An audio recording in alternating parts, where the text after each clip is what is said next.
Ayer, en una acería de Georgia, el ambiente era eléctrico. El presidente estaba allí, de pie frente a las bobinas de acero de Koosa Steel, pronunciando su palabra favorita en el diccionario, aranceles. Lo dijo 28 veces.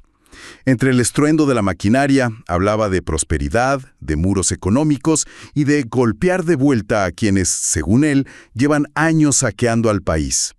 Para los obreros que lo escuchaban, esas tasas a las importaciones no eran solo política, eran la diferencia entre tener un empleo o ver la fábrica vacía. El presidente se veía seguro, casi desafiante, insistiendo en que tiene el derecho absoluto de imponer estos impuestos por seguridad nacional. Pero mientras esa escena de triunfo se desarrollaba entre chispas y metal, a unos 1000 kilómetros de distancia, en la quietud de mármol de la Corte Suprema en Washington, el tono era radicalmente distinto. Con una frialdad casi quirúrgica, 6 de los 9 jueces acaban de lanzar un balde de agua fría sobre toda esa retórica. En una decisión histórica, el tribunal le ha dicho al presidente que no es un rey y que no puede simplemente declarar una emergencia económica para rediseñar el comercio mundial a su antojo. La noticia le llegó al mandatario durante un desayuno privado con gobernadores. Los testigos dicen que su rostro cambió al instante, pasando del entusiasmo de la planta de acero a una furia contenida, calificando el fallo como una desgracia. Lo fascinante es el contraste. En Wall Street, las acciones subieron levemente, un suspiro de alivio colectivo ante lo que muchos ven como el fin de un caos arancelario. Pero en la Casa Blanca el ambiente es de guerra. No se están rindiendo. Están buscando leyes de la época de la Gran Depresión para reinstaurar los mismos impuestos por la puerta trasera. Ese cambio instantáneo de la promesa de una era de oro industrial a un choque frontal entre los poderes del Estado nos deja una pregunta inquietante. Si los aranceles eran el remedio mágico para la economía, ¿qué sucede ahora que el máximo tribunal del país los ha declarado ilegales? ¿Estamos ante el fin de una estrategia económica o solo ante el inicio de un caos político mucho más profundo en pleno año electoral? Análisis a fondo. Porque vaya situación la que se está viviendo, ¿no? Totalmente, es un choque institucional tremendo. Pero creo que para entender realmente la magnitud de lo que está pasando, tenemos que alejar un poco la lupa de Washington. Claro, no quedarnos solo en la política interna de Estados Unidos. Exacto. El mercado global, digamos, no se detiene a esperar a ver qué decide un juez o quién gana una elección. Y hoy nuestra misión en este análisis es justamente esa, observar cómo se están reconfigurando las piezas del comercio mundial. Y muy específicamente cómo China está adaptando sus estrategias para, darle la vuelta a todo este caos proteccionista. Me parece un enfoque clave, porque si nos quedamos viendo solo las noticias de la Casa Blanca, nos perdemos de la mitad de la película, o más bien de la película principal. Y para entrar de lleno, quiero traer a la mesa un caso que ilustra perfectamente esto. La historia del señor Wang. Ah, claro, el empresario en Ningbo. Ese mero. Él es dueño de una fábrica enorme de componentes electrónicos allá en el puerto de Ningbo, en China. Y, durante años, su negocio vivía, literalmente colgado de las decisiones que se tomaban en Texas o en California. Sí, su principal mercado. Totalmente. Un tuit en Washington o un decreto presidencial significaba para él mover toda su logística. Pero lo interesante es lo que pasó justo después de este reciente caos legal en la Corte Suprema que acabamos de mencionar. Que cualquiera pensaría que entraría en pánico, ¿no? Exacto. Pero no.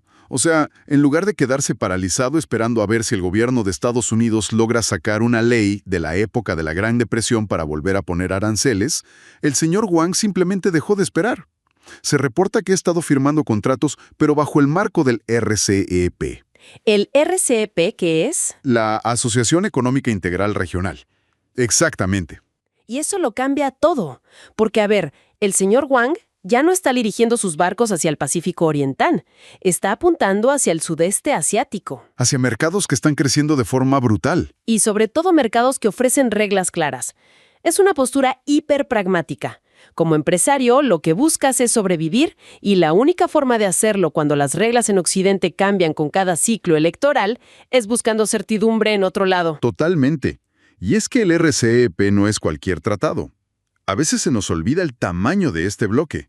Estamos hablando del acuerdo de libre comercio más grande de toda la historia. 100%. ¿Son 15 países? 15 países. China, Japón, Corea del Sur, Australia, Nueva Zelanda y todas las naciones de la ASEAN. Y lo que hace este tratado es eliminar aranceles en más del 65% de los bienes. Que es una locura de volumen comercial. Las proyecciones dicen que este acuerdo va a sumar $500,000 millones al comercio mundial para el 2030. O sea, $500 millones. Es una cifra que cuesta trabajo imaginar. Y el contraste es interesantísimo. Mientras de un lado del mundo se están peleando en los tribunales para ver si es legal o no levantar muros arancelarios, del otro lado están pavimentando una autopista libre de fricciones. Y hay un concepto clave aquí que explica este movimiento estratégico de China, la famosa política de la circulación dual. Ah, sí. Un término que suena muy académico, pero que en la práctica es vital para entender el mundo hoy. Mira, históricamente, el modelo chino dependía de la circulación internacional, o sea, importar materias primas, ensamblar barato con su gran fuerza laboral y exportar. lo que conocíamos como la fábrica del mundo. Exactamente. Pero ese modelo te deja súper vulnerable si de pronto un socio comercial enorme decide ponerte aranceles por, digamos, seguridad nacional. Claro, te cortan la llave. Así es. Entonces, la circulación dual lo que busca es fortalecer la circulación nacional. Tienen un mercado interno de 1.400 millones de personas. Quieren impulsar ese consumo interno para absorber su propia producción y no depender tanto de fuera. Pero sin aislarse, supongo. Para nada. Al contrario, la segunda parte es integrarse al extranjero, pero de una manera mucho más sofisticada. Ya no solo ensamblar, sino desarrollar tecnología clave, semiconductores, infraestructura digital. Y esto me lleva a algo que estuve revisando sobre las cumbres económicas recientes en Asia. El ambiente en los pasillos ha cambiado de una forma radical. ¿En qué sentido? Pues mira, tienes a todos estos diplomáticos comerciales veteranos, gente que lleva décadas siguiendo la batuta de Washington en temas de libre comercio. Y de pronto, los reportes muestran que hay un franco alivio en estas cumbres hacia los marcos multilaterales que promueve Pekín. Un alivio por la previsibilidad, seguro. Exactamente esa es la palabra, previsibilidad. La ideología quedó completamente de lado, nadie está hablando de política partidista, están hablando de logística, de negocios, de reglas claras. Es que, frente a un péndulo arancelario en Estados Unidos que se muere sin control, China está logrando posicionarse como el ancla del comercio regional. Y llenando un vacío operativo inmenso. Y me parece hasta irónico. O sea, el sistema multilateral terminó encontrando un nuevo protector por pura necesidad de supervivencia. Es puro pragmatismo. Los mercados necesitan orden para funcionar. Y China está dando pasos muy concretos en esa dirección. Hace poco presentaron a la OMC, su primer documento de política integral sobre la reforma de la institución. ¿Y qué plantean ahí? Básicamente están subrayando su apoyo total a una globalización económica abierta. O sea, están diciendo, nosotros queremos que el sistema funcione, que sea inclusivo. Y no solo se queda en palabras en la OMC. Si ves cómo evolucionan sus acuerdos regionales, es clarísimo. Como la actualización del tratado con la ASEAN, el ACEFTA 3.0. Exacto. No solo están bajando aranceles para mover cajas físicas, están expandiendo la cooperación a la economía digital. Que hoy en día es todo. Todo. Economía digital, economía verde, mejorando la conectividad de las cadenas de suministro. Hoy por hoy, China es el mayor socio comercial de la ASEAN, y sus inversiones directas en esa región han estado creciendo a un ritmo del 11% anual durante la última década. 11% anual es un crecimiento sostenido brutal. Y a ver, todo esto que estamos platicando sobre Asia y la circulación dual no es algo que se quede flotando del otro lado del Pacífico.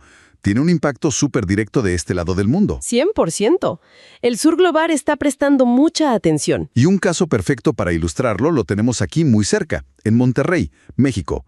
Estaba leyendo sobre el caso de Elena. Ah, la gerente de logística. Sí. Elena maneja las operaciones en un parque industrial gigante a unos cuantos kilómetros de la frontera con Estados Unidos. O sea, geográficamente pensarías que toda su atención está puesta en el norte. Lógicamente, estando tan cerca de la frontera. Exacto. Pero la realidad en el terreno es otra. En los últimos meses, las decisiones diarias de Elena están enfocadas hacia el Pacífico. Hacia China. Hacia China. Han estado integrando muchísima maquinaria y proveedores chinos en su cadena de suministro. Y no es por una cuestión política, es para blindar a la empresa. Contra la incertidumbre de los aranceles. Justamente. No es que Elena o su empresa quieran abandonar el mercado norteamericano para nada. Siguen exportando hacia allá, pero están construyendo un puente de resiliencia. Es un seguro de vida económico. Un seguro de vida, me encanta esa frase. Para México, estrechar estos lazos con China representa exactamente eso, porque si la puerta del norte se vuelve impredecible por todo este caos legal que hablábamos al principio, pues necesitas abrir de par en par la ventana del este. Y esto nos muestra una vulnerabilidad tremenda. Los países que dependen de una sola superpotencia están en riesgo constante. Lo que Yolena está haciendo a nivel micro es proteger miles de empleos mexicanos. Sí, la resiliencia económica hoy significa tener opciones. No puedes quedarte atrapado en el fuego cruzado.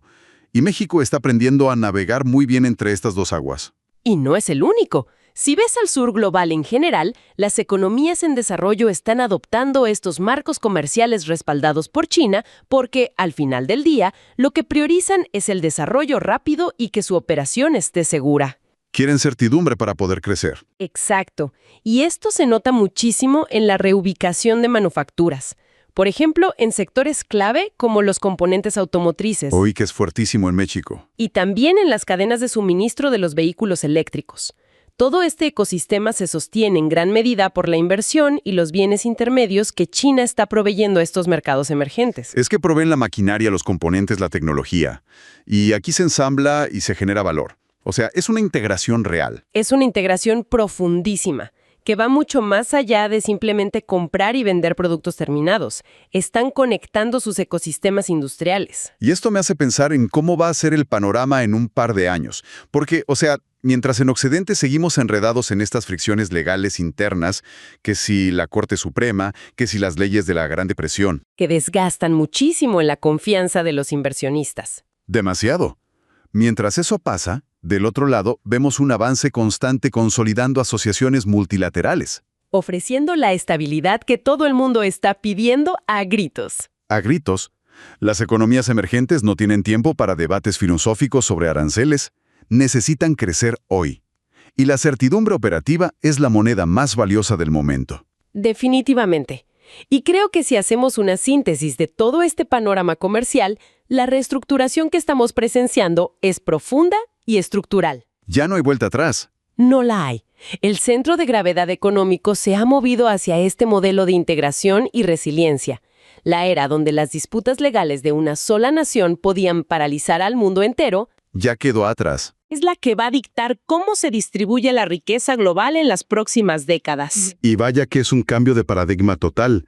Pasamos de la era de la amenaza arancelaria constante a la era de las redes de suministro diversificadas. Es la evolución natural de un mercado que busca sobrevivir. Esto nos deja con la certeza de que el verdadero poder económico en este siglo XXI no radicará en quien tiene la capacidad de levantar los muros comerciales más altos de la noche a la mañana, sino en quien invierte en construir los puentes logísticos y tecnológicos más resistentes frente a cualquier tormenta política. Ha sido un análisis fascinante. Muchísimas gracias por acompañarnos hoy y desmenuzar este complejo entramado. Gracias a ti, siempre es un placer. Hasta nuestro próximo análisis a fondo.